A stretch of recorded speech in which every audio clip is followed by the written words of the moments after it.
Happy new year উপলক্ষে আমরাও barbecue party করেছিলাম। আর এই বারবিকিউটা করতে আমাদের কি হয়রানির শিকার হলো অ্যান্ড কেন আমি লেট করে আপলোড দিলাম, সকল কিছু নিয়েই থাকবে আজকের এই ব্লগ। সো স্কিপ না করে দেখবেন সম্পূর্ণ blog video. So hello everyone, it's me Sharna, welcome to my other blog video.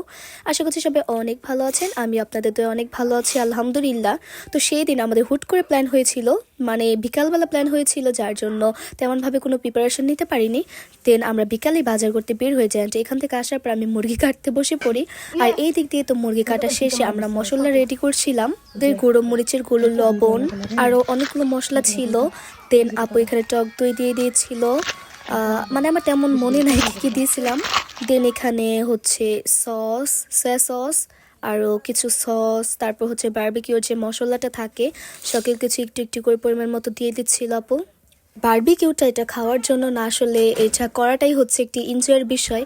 তো ওই দিন পিচ্চি পোলা পান্ডরা এসে বললো যে চলো বারবিকিউ পার্টি করি, যেহেতু ওই দিন সকলে বারবিকিউ করে, যার জন্য আমিও বললাম ঠিক আছে তাহলে চলো করা যায়। আমরা মশলা রেডি করে নিচ্ছিলাম। আর হচ্ছে টক দইটা যেহেতু একটু বরফ ছিল, যেহেতু বিকালবেলা আনা হয়েছে, তার জন্য ওইরকম ভাবে আমরা ভাঙতেছিলাম টক দই, মানে মশলার সাথে মিশাচ্ছিলাম। দেন এইদিকে মুরগিগুলো দিয়ে নেয়। আর এটা তো মেরিনেট করে হয়তো বা কয়েক ঘন্টা রাখতে হতো, আমরা বেশিক্ষণ রাখতে পারি না যেহেতু আমাদের কাছে সময় ছিল খুবই অল্প, তাও অনেকক্ষণ মেরিনেট করে রেখে দিয়েছিলাম।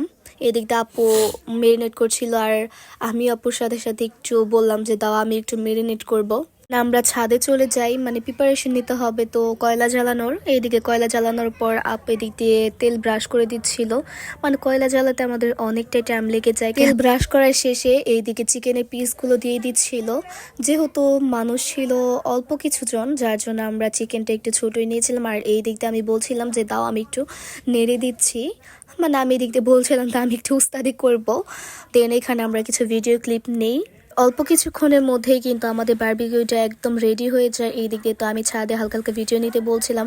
এদিক দিয়ে তেল এবং মশলাগুলো আমি বারবার ব্রাশ দিয়ে মেখে দিচ্ছিলাম। লাস্টে আমাদের মুরগি পোড়া একদম রেডি হয়ে যায়। আমরা চলে যাই এখানে ফানুস উড়ানোর জন্য। এইদিকে তো ফানুসের মানে আগুন ধরানোর পর ফানুসটা ফুলতে চাচ্ছিল না, যার জন্য এখানে আমি ধরে রেখেছিলাম। আস্তে আস্তে যখন ফানুসটা ফুলে যায় দেন আমরা এখানে বেশ কিছু ভিডিও ক্লিপ। আর আপনারা বলতে পারেন যে আমরা ফানুস উড়িয়ে কেন আকাশে ছেড়ে দিলাম, আসলে আমরা ফানুসটা উড়ানোর পর আকাশে ছেড়ে দিইনি।